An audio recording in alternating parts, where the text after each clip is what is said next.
Hong Kong's historical handover explained. July 1, 2019 marks the 22nd anniversary of Hong Kong's return to Chinese rule. Here's everything you need to know about the city's deal with the devil.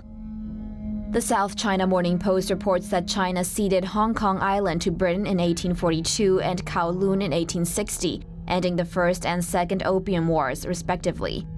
In 1898, Britain leased the new territories for a period of 99 years to better enforce control on the area.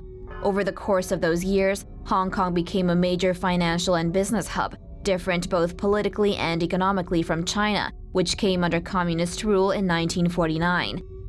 On June 30, 1997 marked the end of British colonial rule in Hong Kong, as the Chinese resumed sovereignty at midnight on July 1st.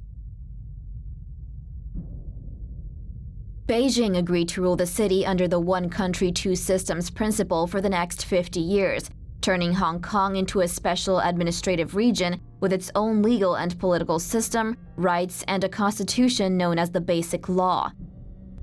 Hong Kong's leader, the chief executive, is elected by a 1,200-member election committee.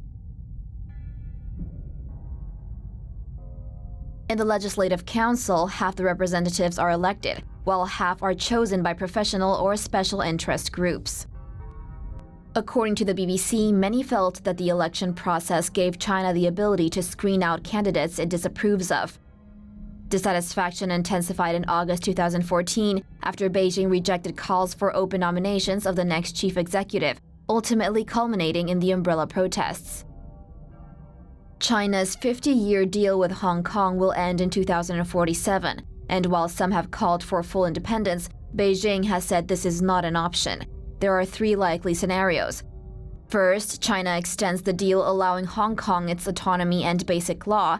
Second, China allows some of the current privileges, but not all. And third, Hong Kong loses its special status and becomes just like any other Chinese province. But unlike its older residents, Hong Kong's increasingly politicized younger generation aren't ones to kowtow to China. So an intense political struggle is likely in the city's future. And if the recent extradition bill protest tells us anything, it's that Hong Kongers won't go down without a fight.